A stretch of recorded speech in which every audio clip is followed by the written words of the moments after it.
हनुमान जन्मकथा सादरीकरण कीर्तनकार हरिभक्तिपरायण सौ अंजली जोशी डोंबिवली.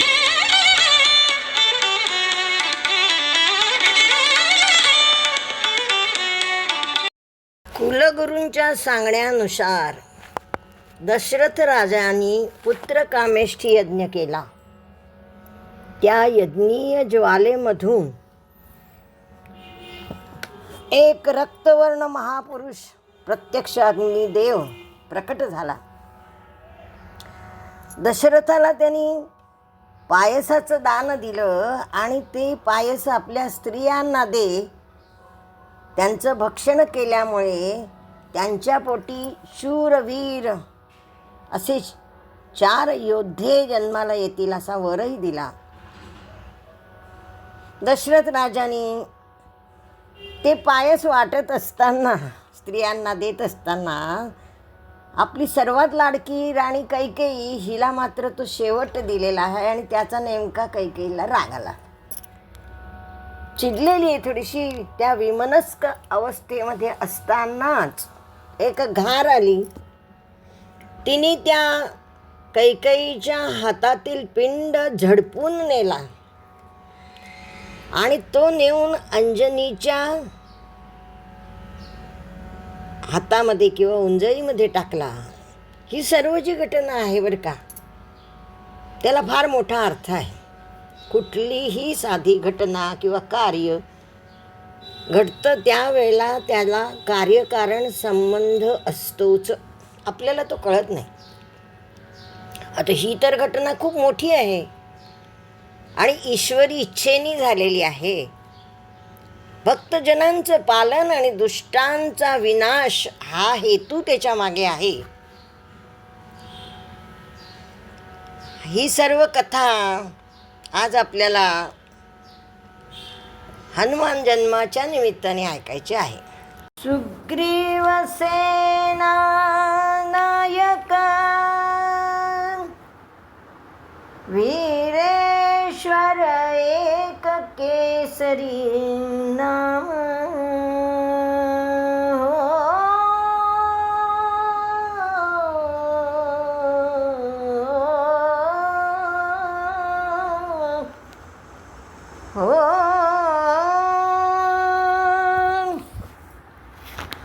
सुग्रीव सेना नायक वीरेश्वर एक केसरी नाम. वानर सो निजेणे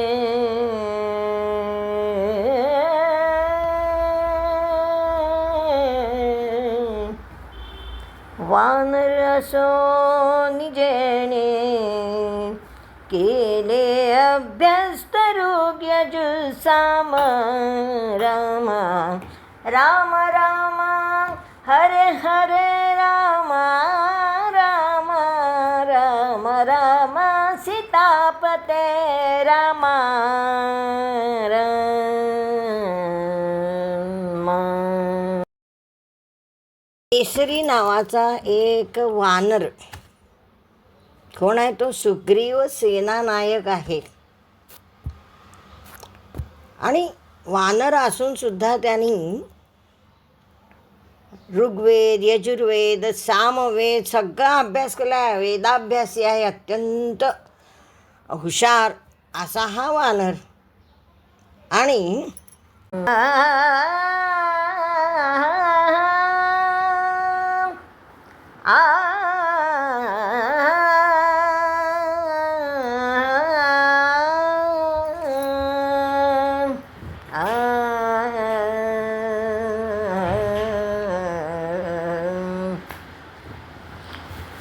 केसरीची त्या भार्या होती हो.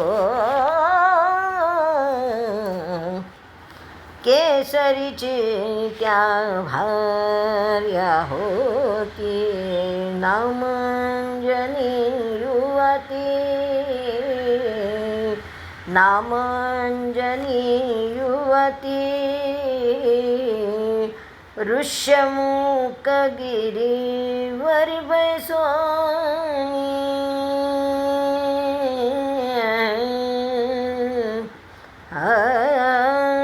ऋष्यमुख गिरीवरी बैसोनी शिव आराधना करीती हो, शिव आराधना करीती.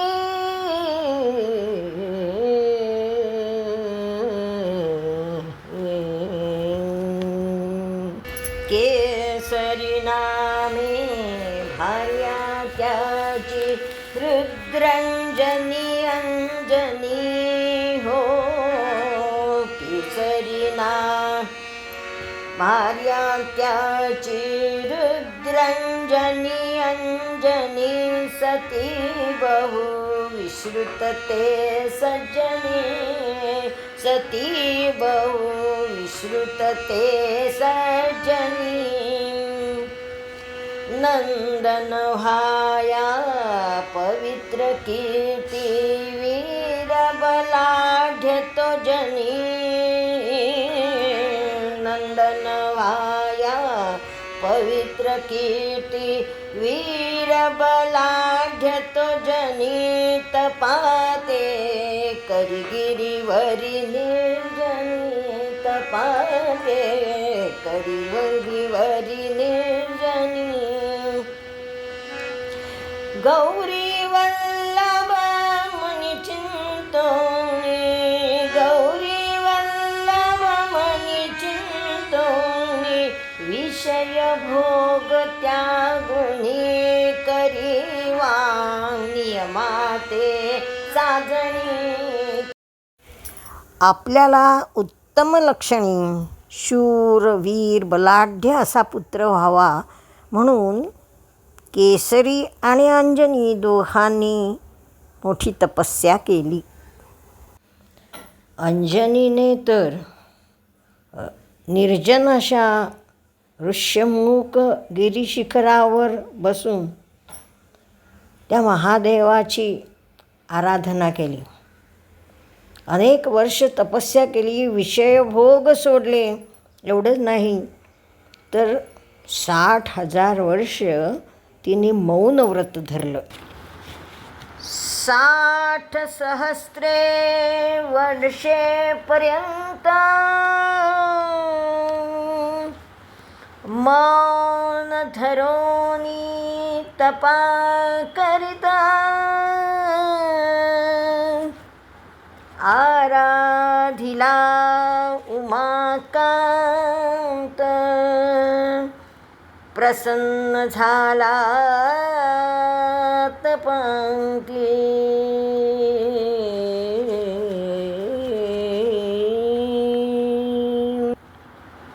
60 सहस्रे वर्षेपर्यंत. आश्चर्य वाटतं ना जरा, म्हणजे आपला विश्वास बसत नाही. 60,000 वर्ष एवढी तपश्चर्या केली. याचं कारण असं आहे की तेव्हाचं आयुष्य पण तसंच असायचं, 1-1 लाख वर्ष बरं का. 1-1 0-0 उडत गेलं. जसं आपला युग बदलत गेली तसं जसं 1-1 वरचं शून्य उडत गेलं. आता कलियुगामध्ये 100 वर्ष आयुष्य आहे. जर नीट राहिलो, नीट निसर्ग नियमाप्रमाणे वागलो तर 100 वर्ष आयुष्य धरलेलं आहे. असं तो सांगायची गोष्ट म्हणजे 60,000 वर्ष तिने मौन धरलेलं आहे, तप केलेलं आहे. कुठे बसून? ऋष्यमुख गिरीवरी बैसोनी शिव आराधना केलेली आहे. आराधिला उमाकांत.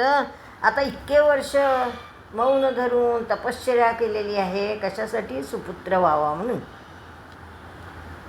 शंकर प्रसन्न झाले आणि प्रकट झाले समोर. काय हवं आहे म्हणले, मी प्रसन्न आहे तुझ्या एकंदर तुझी काही उपासना चालवली आहेस, तुला काय हवं ते मागून घे. त्यावेळेला तिने काय मागितले हे ऐकणं महत्त्वाचं आहे. रामजन्माच्या वेळेला पण मी सांगितलं प्रत्येकीचे डोहाळे काय होते.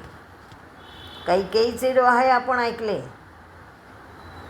काय माझ्या पुत्रा देई राज्य आणि ज्येष्ठा पुत्रा सांगे काननी संचराया. हे तिचे डोहाळे होते, ते तिने बोलून दाखवले राजाजवळ. सुमित्राने काय सांगितलं,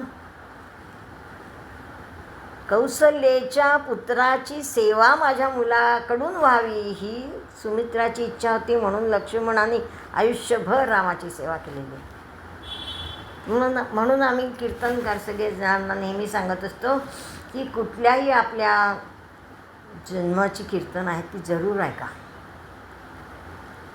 प्रत्येक अवताराच्या वेळेला त्याच्या मातेला काय इच्छा झाली आणि त्या इच्छेप्रमाणे तिचा सुपुत्र निघालेला आहे. आता ही अंजनी जी आहे, अंजनी ती काय मागून घेते, शंकराजवळ काय वरदान मागितलं ते ऐकण्यासारखं आहे. ती म्हणते, हे शंकरा मला दुसरं तिसरं काही नको, पण मला पुत्र कसा देशील.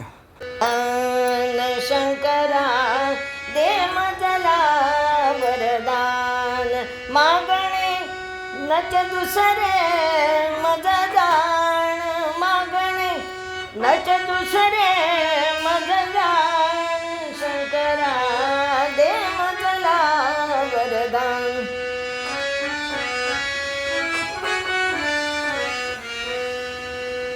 प्रभु भक्तीचा छंद असावा, प्रभु सेवेतची देह झिजावा, प्रभु भक्तीचा छंद असावा, प्रभु सेवेतची देह झिजावा, या विन दूजा काम नसावा, या विन दूजा काम नसावा, पुत्र असावा जाण, शंकरा दे मजला वरदान.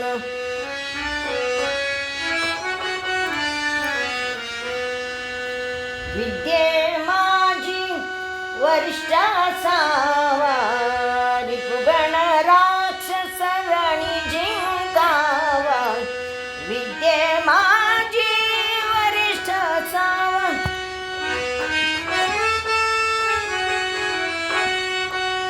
विद्ये माझी वरिष्ठ असावा, रिपुगण राक्षस रण जिंकावा, तेजस्वी बलवान असावा,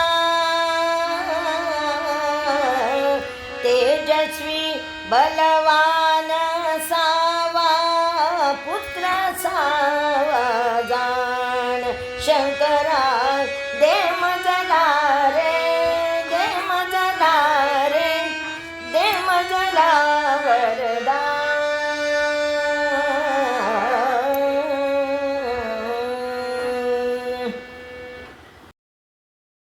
बघा म्हणजे प्रत्यक्ष अंजनीला असं वाटतं आहे की आपला पुत्र हा अत्यंत विद्वान, विद्ये माझी वरिष्ठ असा असावा, तेजस्वी असावा, बलवान असावा, सगळ्या राक्षसांना त्यांनी रणांगणामध्ये पराभूत करावं, म्हणजेच दुष्टांचा नाश करावा.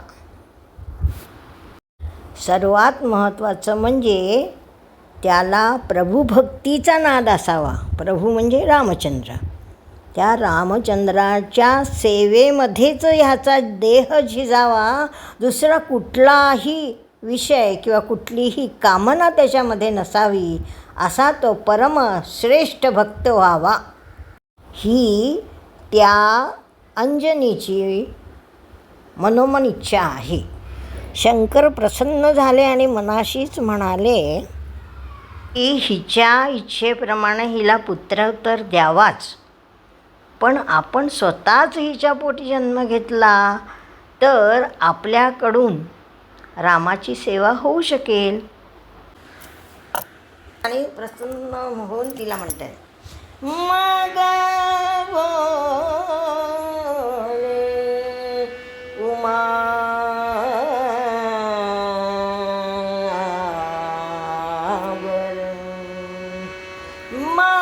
बोले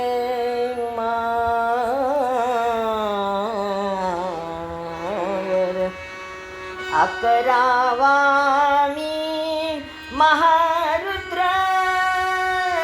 11वा मी महारुद्र तुझी उदरी अवतार तुझी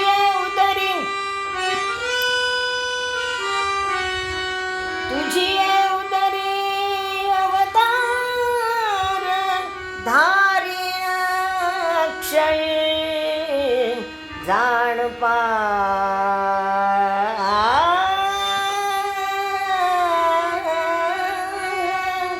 तथास्तु तथास्तु तथास्तु. शंकर अंजनीला म्हणाले, मी सांगतो ते नीट ऐक. त्याप्रमाणे तू वाग थोडे दिवस, अजून काही काळपर्यंत तपश्चर्या करत राहा, माझं चिंतन करत राहा. ऐके शुभवदने अंजनी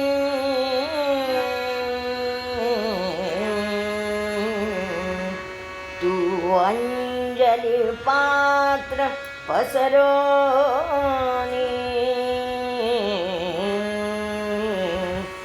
वैसे सावध माझी ध्यानी वैसे सावध माझी ध्यानी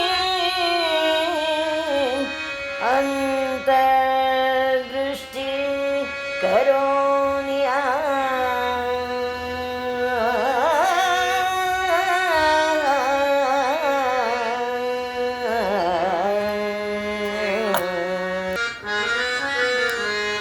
ऐके अंजनी बाये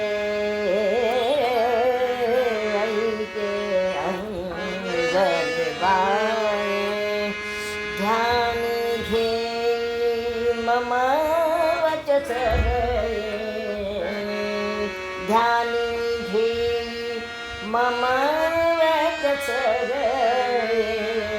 ऐके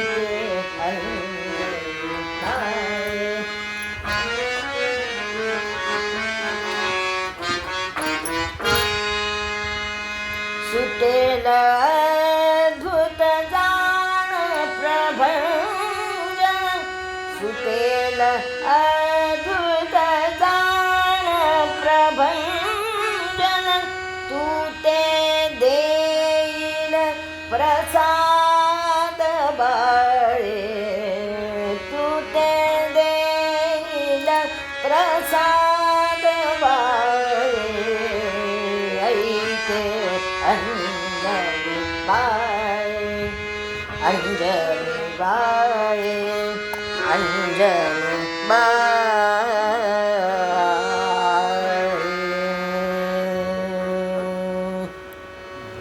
अंजनीला शुभाशीर्वाद देऊन शंकर अंतर्धान पावले आणि मग रामाजवळ त्यांनी आपली इच्छा बोलून दाखवली. म्हणे रामा ते मजला करणे असेची पददास्य तुमच्या पदाशी दास्यभाव जो आहे ना तो हनुमंताचा तो सगळा का बरं आलाय तो शंकरांची इच्छा आहे. म्हणून देवद्रोही तो दशानन म्हणजे रावण आहे त्याचं कुल सगळा सत्यानाश करून टाकायचं त्याचं असं. देवद्रोही दशानन कुलहानुनिया तदैव शिरीलास्य राम तदैव शिरीलास्य त्याच्या डोक्यात नाचायचं आहे मला त्या काची इच्छा म्हणजे शंकरांची एवढी आणि ती सगळी हनुमंतामध्ये उतरलेली आहे.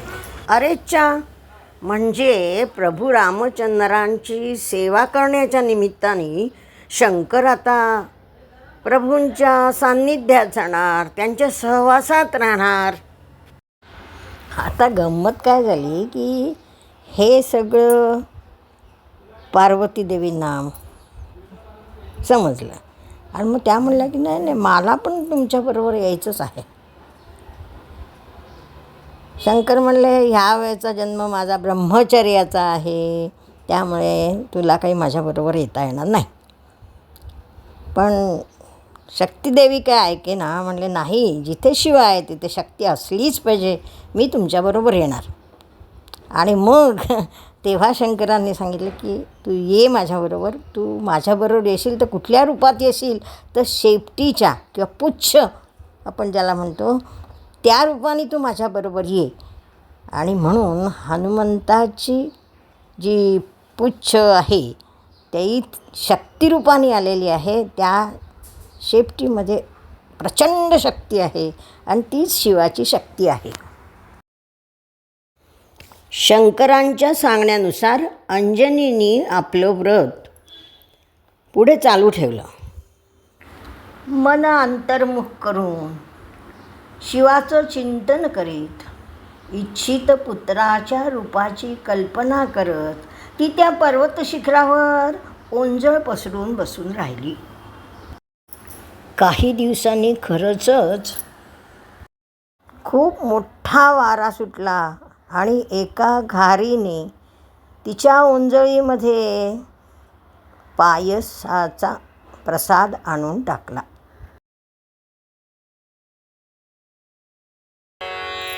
घारी ब्रह्मवरे करुणी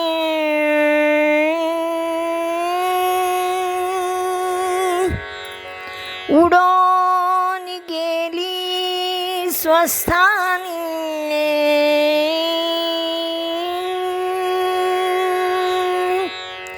इकडे नवमास भरता अंजनी प्रसूत झाली. ते काळी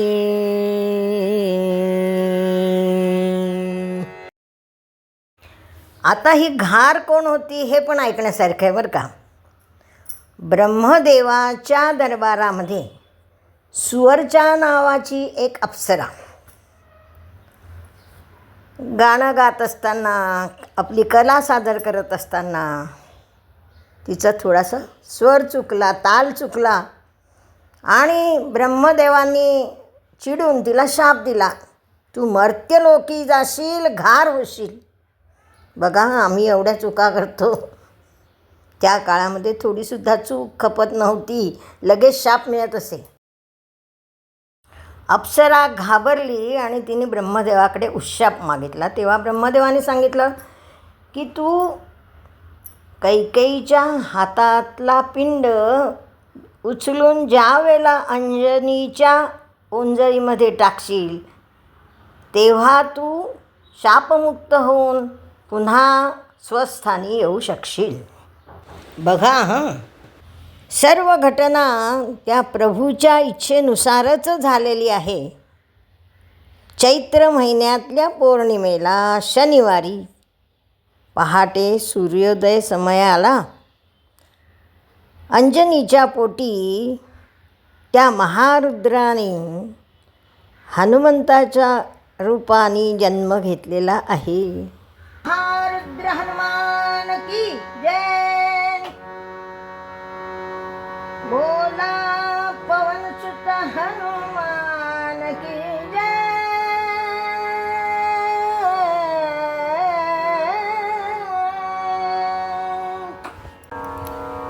चैत्र मास सीते पक्षे पूर्णिमास्यां शनैश्वरे अंजन्यां वायुतो जातः परमात्मा स्वयं हरः. अंजनीच्या तपासाठी महारुद्र आले पोटी. चैत्र शुद्ध पौर्णिमे हृदय समयासी महारुद्र प्रगटले महारुद्र प्रगटले जय बजरंग जय बल भीम जय हनुमान श्री बोला जय बजरंग जय बल भीम जय हनुमान श्री बोला जय हनुमान श्री बोला जय हनुमान श्री बोला जय बजरंग जय बल भीम जय हनुमान श्री बोला जय